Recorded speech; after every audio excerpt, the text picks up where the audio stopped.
Hey guys, welcome back. This topic today was really taught to me by my dad. So Dad, when you get a chance to see this, I just appreciate and honor your leadership in my life. Zeal, fervor, ardent interest in pursuit of something. I met Belinda in college and I was drawn to her in large part because of the zeal in her life. I remember the day we were doing a community project and she was wearing coveralls and she was just excited about life, and I was attracted to that. I thought I need to get to know this lady. 22 years later, 3 kids later, I'm still attracted to her zeal in whatever form it takes. There are times I will even tease her to see that spark, to get her going. There are also plenty of times where I regret that, when I push her a little too far. With the zeal comes a quick wit, and which I antagonize to my own chagrin. God is drawn to our zeal. He's attracted to it. In the mystery of the relational dance of human choice and divine will, zeal is often misunderstood. God is the origin of our zeal, but zeal is sparked by our choice and fanned into flame by the Spirit.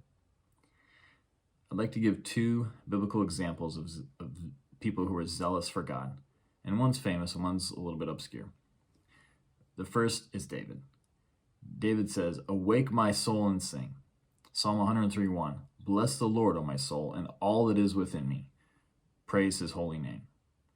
When David brought in the ark, he danced with all of his might. David probably navigated more difficult situations than I can imagine. He lived most of his life in what seems to be a fight or flight response. He had people trying to kill him all the time, from the people in his own nation to his enemies, which at times he had to live with, and then finally his own men tried to kill him. His cortisol levels must have been off the charts.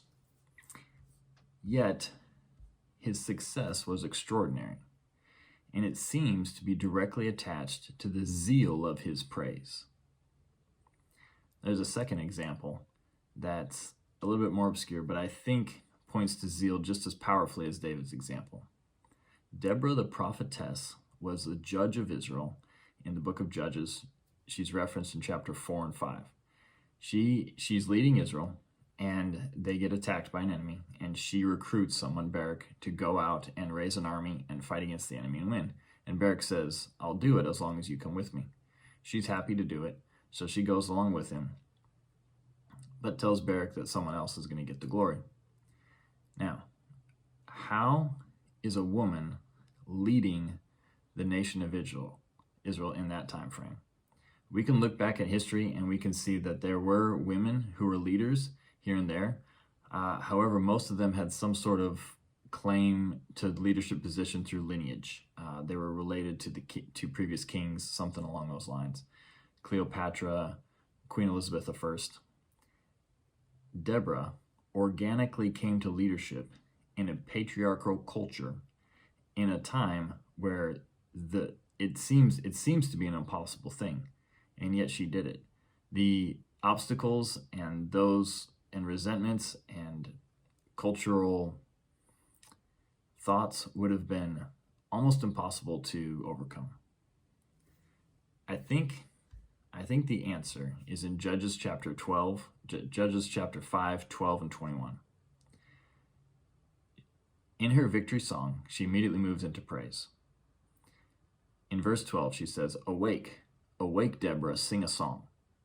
In verse 21, "March on, my soul, be strong." She is stirring up her own zeal. She is inciting her emotions. She knows the importance of zeal, of being someone who is zealous about the Lord and zealous about making sure that their emotions are in the right place before God in worship before the Lord. This last example is, of course, the most important because it's actually God. In Isaiah 42:13, it says this, "The Lord advances like a warrior. He stirs up his zeal like a soldier. He shouts, he roars aloud. He prevails over his enemies." If divine God stirs up his zeal, we can do it too. The beautiful part is that there's a prevailing. We will prevail when we stir up our zeal and praise the Lord our God. Why is zeal so powerful? I believe it's because through zeal, we choose God's perspective. Zeal is the emotional reorganization of our priorities. No longer are we giving the primary emotional weight to our problems or difficulties around us. Instead, we are putting God back at the top of our life, and we're worshiping Him like He deserves.